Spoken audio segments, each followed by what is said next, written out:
Dispositif d'intervention en éducation pour la santé auprès des personnes âgées en situation de précarité. Les outils et leurs méthodes d'utilisation. Ce dispositif se déroule en 3 temps. Un travail sur les représentations et les connaissances de la personne, un échange autour de sa situation et un apport d'informations, une conclusion motivationnelle. 4 types d'outils sont à la disposition du professionnel. Des cartes de dialogue, des fiches conseils professionnels et à remettre à la personne âgée, une affichette, un calendrier. Les cartes de dialogue. Elles sont là pour susciter la parole et l'échange à partir de la situation vécue par la personne âgée. Cela permettra de cerner ses représentations de la santé et les connaissances qu'elle a ou pas des comportements protecteurs. Il s'agira toujours de valoriser la personne dans une approche positive de la santé et sans jugement de valeur. Les cartes peuvent avoir plusieurs sens et ouvrent des enchaînements successifs, les halos de sens. Un exemple est proposé en partie 2. En plus des 38 cartes illustrées, il y a 3 cartes d'humeur qu'on peut utiliser pour qualifier l'état d'esprit et la réceptivité de la personne.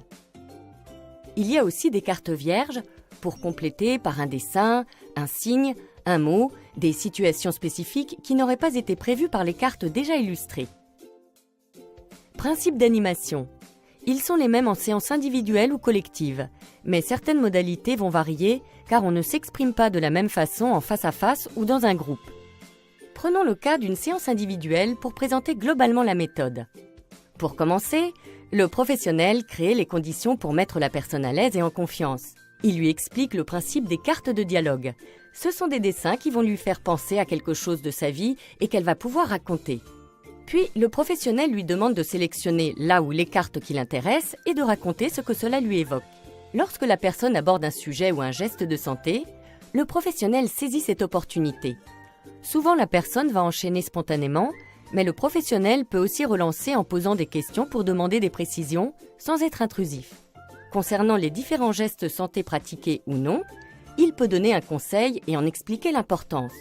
Au fil du dialogue, le professionnel peut lui-même piocher des cartes pour faire émerger des thématiques ou appuyer des messages de prévention. Quand les associations d'idées autour d'une carte se tarissent, le professionnel passe à une autre. En séance collective, chaque personne se présente, puis le professionnel les invite à se répartir en sous-groupes et à parler entre elles à partir des cartes. Le professionnel peut circuler entre les groupes pour s'assurer du déroulement des échanges. Ensuite, il réunit l'ensemble des participants et propose à chacun de s'exprimer en s'appuyant sur la dynamique de groupe. Les fiches conseils professionnels. Elles servent à préparer la séance en amont. Au cours de l'échange, lorsque le professionnel détecte une opportunité d'apporter des informations ou de donner des conseils, il peut recourir à ces fiches qui ont été conçues comme des aides-mémoires. Elles contiennent des conseils concrets et portent sur les 6 thématiques principales de santé. Il peut s'en servir pour entrer dans le détail d'un sujet à l'initiative de la personne, mais sans lui imposer la totalité de la fiche. L'affichette. Cet outil est remis à chaque personne qui l'emportera avec elle. Cette affichette contient 15 recommandations sur les 6 thématiques que le professionnel parcourt avec la personne en les expliquant si besoin. Il valorise ce qu'elle fait déjà en apposant une émoticône. Et pour ce qu'elle ne fait pas, il formule avec elle des objectifs réalisables et progressifs qui sont notés dans les espaces libres. Il l'invite à coller l'affichette chez elle comme un rappel des bonnes habitudes de tous les jours.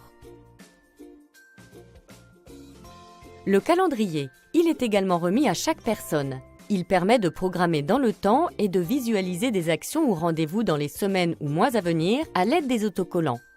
Chaque mois comporte 2 messages de prévention santé préimprimés qui servent de rappel de comportements protecteurs. Cette étape de conclusion a pour objectif d'établir un programme d'action co-construit fondé sur la réalité de la personne et son envie d'agir sur ses habitudes, tout en lui permettant d'identifier les soutiens externes vers lesquels elle peut se tourner.